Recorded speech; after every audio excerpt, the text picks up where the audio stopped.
10 नवंबर से छोटे बच्चों के लिए स्कूल खुल रहे हैं। स्कूल खोलने के सरकार के निर्णय पर क्या है अभिभावकों की राय और कैसी है शिक्षा विभाग की तैयारी, इस बारे में हिमाचल दस्तक प्रतिनिधि वेद और कमलेश ने सोलन के अभिभावकों के साथ साथ सोलन के डिप्टी डायरेक्टर एलिमेंट्री एजुकेशन दीवान चंदेल से बात की।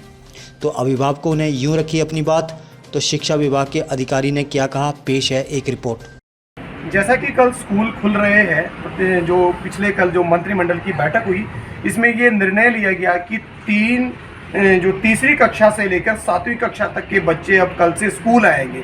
तो आप एक अभिभावक हैं, तो आप इस फैसले को कैसे देखते हैं? ये तो फैसला बहुत गलत किया गया हुआ, क्योंकि इस टाइम देखो स्कूल बंद होने के टाइम है और अभी सर्दियाँ शुरू हो गया हुआ। इस टाइम तो बच्चे को ऐसे भी नहीं जाना चाहिए और इससे हम लोग सहमत नहीं हैं जी।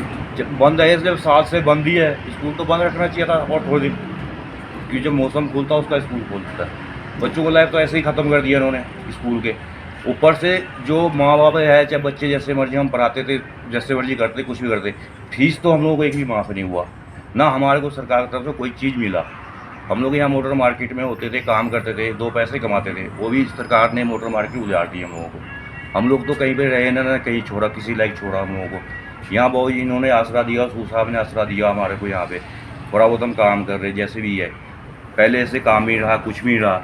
हम लोग तो पहले ही बहुत परेशान हैं, ऊपर से स्कूल से परेशानी बहुत ज़्यादा है। आप कहते हैं कि जो फैसला है ये अभी गलत है? बहुत गलत है। अच्छा, आप ये चाहते हैं कि अभी स्कूल ना खोलने चाहिए? हाँ जी, हाँ जी, एकदम सही बात है। इस टाइम स्कूल नहीं खोलना, इस टाइम कोरोना का मामला चला हुआ, पहली बात ठीक है। अभी तक जो वैक्सीन है जो बच्चों के लिए, वो भी आया नहीं हुआ स्कूल पे। और तीसरी से लेके जो 7वीं तक के, जो 7वीं क्या 10वीं तक जो भी स्कूल खोला गया वो गलत है। तो आप अपने बच्चों को स्कूल भेजेंगे?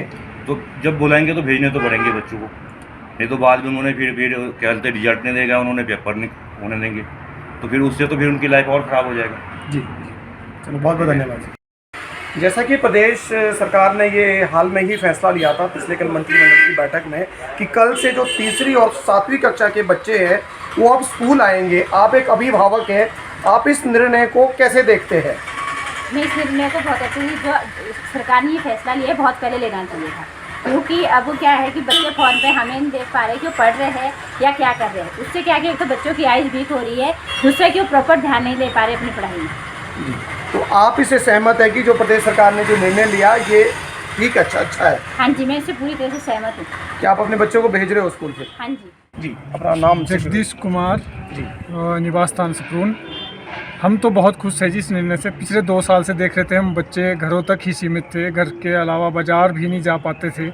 तो अब जो ये निर्णय कल हुआ तो इसका सभी पेरेंट्सों ने, बल्कि मेरी मिसिज़ ने भी बहुत स्वागत किया है इस निर्णय का कि बच्चे स्कूल जाएंगे तो कम से कम फ़ोन तो छूटेगा। नहीं तो उनका फ़ोन ही नहीं छूटता था। हम देते थे उनके लिए फ़ोन, क्लासेस के बाद भी फ़ोन जब उनके लिए लिए हमने तो उनसे वो बिल्कुल अलग नहीं हो पाते हैं। इससे कम से कम स्कूल जाएंगे तो फ़ोन से दूर हो जाएंगे और फिज़िकली प्रिपेयर भी ठीक होंगे। मेंटली तो पहले से है ही है, पर अब फिज़िकली जो है, जैसे 2 सालों में हमने देखा है कि बच्चों की ग्रोथ या मोटापा बढ़ा है लॉकडाउन के दौरान, अब वो उनका कंट्रोल होगा। हम इस निर्णय का, कैबिनेट का, जो हिमाचल गवर्नमेंट का जो निर्णय है उसका स्वागत करते हैं।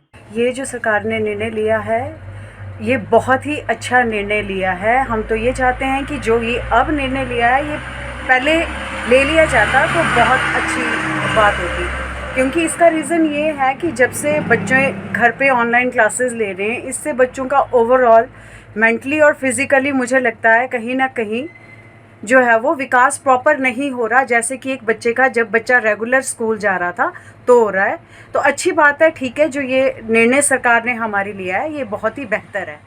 देखिए जी, एज अभिभावक मेरा तो ये मानना ही बहुत ही बेहतर निर्णय सरकार ने लिया है, क्योंकि अभी तक जो ऑनलाइन क्लासेस चली थी कोरोना को करके, चलो वो उस समय वो भी थोड़ा सा ठीक था कि बीमारी इतनी फैली थी कि ये निर्णय भी उचित था। पर अब मेरा मानना है कि बच्चे तो एक तरह से ख़त्म ही, पढ़ाई तो उनकी ख़त्म ही होगी, छोटे बच्चों की खासकर। ऑनलाइन क्लासेस चली है तो स्मार्टफोन हिमाचल में, अगर हम यहाँ पे अपने इलाके की बात करें, वैसे मैक्सिमम लोगों के पास है, पर बच्चे उसमें नहीं पढ़ पा रहे हैं। मैंने तो खुद देखा है कि घर में बच्चे क्लास ऑनलाइन अटेंड करके अपने कोई गेम खेल रहा है, कोई कुछ कर रहा है, कोई कुछ कर रहा है, पढ़ाई की तरफ कोई रुझान नहीं। और जब तक बच्चे की जवाबदेही नहीं है, अब जैसे जब ऑफलाइन होंगे, बच्चे स्कूल जाएंगे तो वहाँ पे जवाबदेही तो है, टीचर उससे पूछेगा क्या पढ़ा क्या नहीं पढ़ा, समझ आया समझ नहीं आया। तो जब तक जवाबदेही नहीं तब तक बच्चा सीखेगा ही कुछ नहीं। तो वो तो जो तीसरी से ऊपर वाले बच्चे, तीसरी चौथी पाँचवीं वाले बच्चे जो उन्होंने पढ़ा भी था पिछले कुछ वर्षों में, मेरा तो मानना कि वो भी सारा ख़त्म ही हो गया है। तो बहुत अच्छा निर्णय सरकार ने लिया, और ये थोड़ा सा अगर पहले लिया जाए तो ज़्यादा बेहतर रहता शायद। नमस्कार दर्शकों, कल से स्कूल खुलने शुरू हो चुके हैं और अभी हम मौजूद हैं डिप्टी डायरेक्टर एलिमेंट्री एजुकेशन जो सोलन के चंबा घाट में ऑफिस है। हम डिप्टी डायरेक्टर दीवान चंदेल जी के पास अभी आए हैं और अब इनसे हम जानेंगे कि इनकी किस तरह से स्कूल को लेकर तैयारियां हैं। जी सर। एक्चुअल हमारे सोलन ज़िला में कुल प्राइमरी 769 स्कूल है और मिडिल के 140 स्कूल है, और कुल हमारे पास जो फर्स्ट से 8th तक की टोटल स्ट्रेंथ है वो 51,335 बच्चे हैं, और जो टोटल 3rd से 7th तक जो कल बच्चे मतलब रिपोर्ट करेंगे वो 31,869 बच्चे हैं। आज जो 8th में जो अब आज हमारे पास टोटल एनरोलमेंट है वो 6,720 है, और आज जिन बच्चों ने 8वीं क्लास अटेंड की है उसमें 4,178 बच्चे प्रेजेंट थे, और हमारी जो परसेंटेज आज की अटेंडेंस है वो 62.17 के आसपास है। तो इस तरह कल से हमारे पास 3rd से 7th तक जो है 31,869 बच्चे जो एनरोल्ड है उनमें से बच्चे आएंगे। हमने पूरे स्कूलों में सैनिटाइजेशन की व्यवस्था करवाई है, थर्मल स्कैन करवाने की व्यवस्था करवाई है, हैंड वॉश और सैनिटाइज़र की व्यवस्था करवाई है, और टेम्परेचर का रजिस्टर मेंटेन करने की कोशिश की है। इसके अलावा हमने सभी बीओज़ को, जो बीपीओज़ है हमारे पास, उनको आदेश दिए कि आप अपने नियर बाय हेल्थ सेंटर के पास का टेलीफोन नंबर साथ रखें। एसडीएम जो नियर बाय एसडीएम है उनका टेलीफोन नंबर साथ रखें। अगर कोई बच्चा आपको रिपोर्ट होता है कि वो बीमार है तो हमारी पेरेंट्स से निवेदन ये रहेगा कि वो अपने बच्चे को, अगर बहुत बीमार है तो आप ना ही भेजें तो अच्छा रहेगा, लेकिन अगर वो स्कूल पहुंचता है तो अपने टीचर्स अपने बीओज़ के पास आकर अपने हेल्थ सेंटर में और एसडीएम साहब को रिपोर्ट कर सकते हैं।